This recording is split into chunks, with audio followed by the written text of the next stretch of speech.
आरव और मीरा एक normal couple. दोनों शहर की भागदौड़ से थक चुके थे, इसलिए उन्होंने छुट्टियों के लिए एक प्राइवेट आइलैंड ट्रिप बुक किया। सब कुछ परफेक्ट था, समुद्र, शांति और एक दूसरे का साथ। लेकिन तीसरे दिन वापसी के दौरान उनकी छोटी नाव अचानक तूफान में फंस गई। लहरें इतनी तेज थीं कि नाव को संभालना नामुमकिन हो गया। आरव इंजन को बचाने की कोशिश कर रहा था और मीरा लगातार पानी बाहर निकाल रही थी, लेकिन कुछ ही मिनटों में नाव पलट गई। जब आरव को होश आया, वो रेत पर पड़ा था और सामने वही द्वीप था, लेकिन इस बार वो छुट्टियों वाला स्वर्ग नहीं बल्कि एक कैद बन चुका था। मीरा थोड़ी दूर पड़ी थी, बेहोश। आरव दौड़कर उसके पास गया, उसे उठाया, पानी ढूंढा और किसी तरह उसे होश में लाया। हम कहाँ है? मीरा ने कमजोर आवाज में पूछा। आरव के पास कोई जवाब नहीं था। डे 1। पहला दिन कंफ्यूजन और डर में बीता। उनके पास न खाना था, न पानी, न कोई संपर्क। आरव ने आसपास खोजा और कुछ नारियल मिले। मीरा को प्यास लगी थी, इसलिए उसने जल्दी जल्दी नारियल का पानी पी लिया। हमें प्लान बनाना होगा, आरव ने कहा। यह मजाक नहीं है। मीरा ने सिर हिलाया, लेकिन उसकी आंखों में डर साफ दिख रहा था। डे 5। भूख अब असली समस्या बन चुकी थी। नारियल और कुछ जंगली फल ही उनका सहारा थे। आरव ने एक अस्थायी शेल्टर बनाया, पेड़ों की टहनियों से। मीरा शुरू में मदद करती रही, लेकिन धीरे धीरे वो चुप रहने लगी। तुम ठीक हो? आरव ने पूछा। मुझे लगता है हम यहां से कभी नहीं निकल पाएंगे, मीरा ने धीमे से कहा। आरव ने उसे समझाने की कोशिश की। हम निकलेंगे, कोई ना कोई हमें ढूंढेगा, लेकिन अंदर से वो खुद भी डर चुका था। डे 12। पहली बड़ी गलती हुई। आरव ने सोचा कि द्वीप के दूसरे हिस्से में शायद कुछ बेहतर मिलेगा। वो अकेले निकल पड़ा और मीरा को शेल्टर में छोड़ दिया, लेकिन वापस आने में उसे 10 घंटे लग गए। जब वो लौटा, मीरा वहां नहीं थी। उसका दिल तेजी से धड़कने लगा। उसने पूरे इलाके में उसे ढूंढा, चिल्लाया, भागा। आखिरकार वो उसे समुद्र किनारे मिली, रोती हुई। तुम मुझे छोड़कर चले रहे? मीरा चिल्लाई। उस दिन पहली बार दोनों के बीच ट्रस्ट टूटने लगा। डे 25। दोनों अब फिजिकली कमजोर हो चुके थे। शरीर पर खरोंचें, चोटें और एनर्जी खत्म। आरव ने मछली पकड़ने की कोशिश शुरू की। कई बार फेल हुआ, लेकिन आखिरकार एक छोटी मछली पकड़ ली। मीरा ने उसे देखा और उसकी आंखों में उम्मीद की एक झलक आई। लेकिन उसी रात मीरा को तेज बुखार हो गया। आरव पूरी रात उसके पास बैठा रहा, पानी देता रहा, लेकिन उसके पास दवा नहीं थी।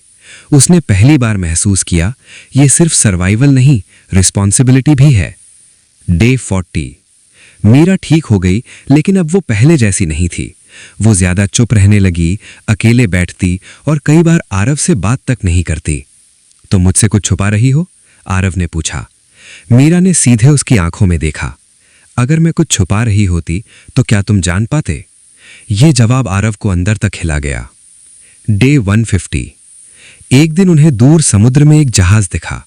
दोनों पागलों की तरह भागे, आग जलाई, कपड़े हिलाए, लेकिन जहाज उनकी तरफ नहीं आया। मीरा जमीन पर बैठ गई और पहली बार जोर जोर से रोने लगी। हम यहां मर जाएंगे, उसने कहा।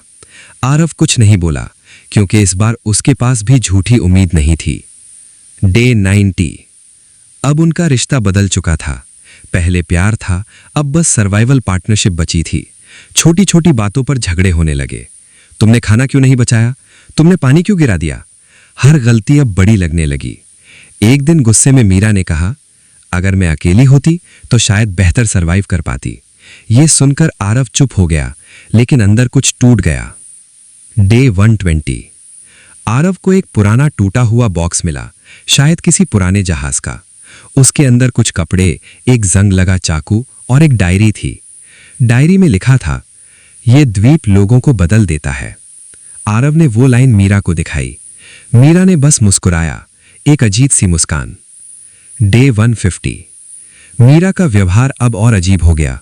वो कई बार अकेले जंगल में चली जाती, घंटों गायब रहती। एक दिन आरव ने उसका पीछा किया और जो उसने देखा वो चौंकाने वाला था। मीरा एक छुपे हुए गड्ढे में कुछ जमा कर रही थी, खाना, पानी, सब। वो सीक्रेटली अपना अलग सर्वाइवल स्टैश बना रही थी।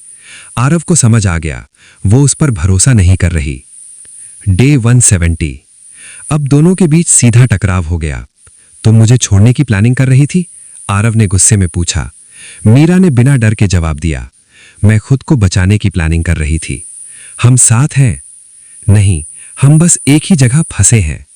उस दिन से दोनों अलग अलग रहने लगे, एक ही द्वीप पर लेकिन अलग। डे 190। आरव बेहद कमजोर हो चुका था।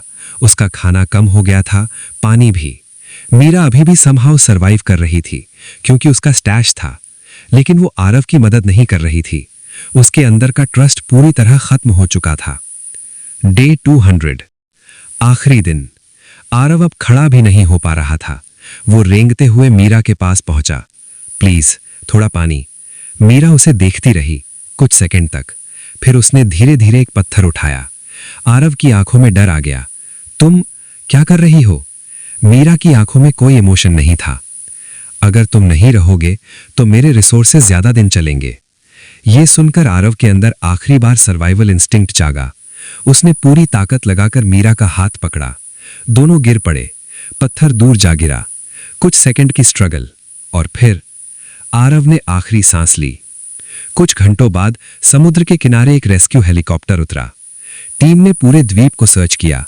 उन्हें सिर्फ एक लड़की मिली, जिंदा। कोई और है यहां? उन्होंने पूछा। मीरा ने कुछ सेकंड सोचा, फिर धीरे से कहा, नहीं, मैं अकेली हूं। उसकी नजर दूर पड़ी उस जगह पर गई जहां आरव पड़ा था, लेकिन उसने कुछ नहीं कहा। कई महीनों बाद जब लोग उसकी कहानी सुन रहे थे, वो बस एक ही बात दोहराती थी, सर्वाइवल में इंसान वो बन जाता है जो वो कभी था ही नहीं। सर्वाइवल में इंसान वो बन जाता है जो वो कभी था ही नहीं। तो आप लोगों को ये वीडियो कैसा लगा कमेंट में जरूर बताना, और हाँ, एक लाइक और साथ में चैनल को सब्सक्राइब जरूर कर लेना।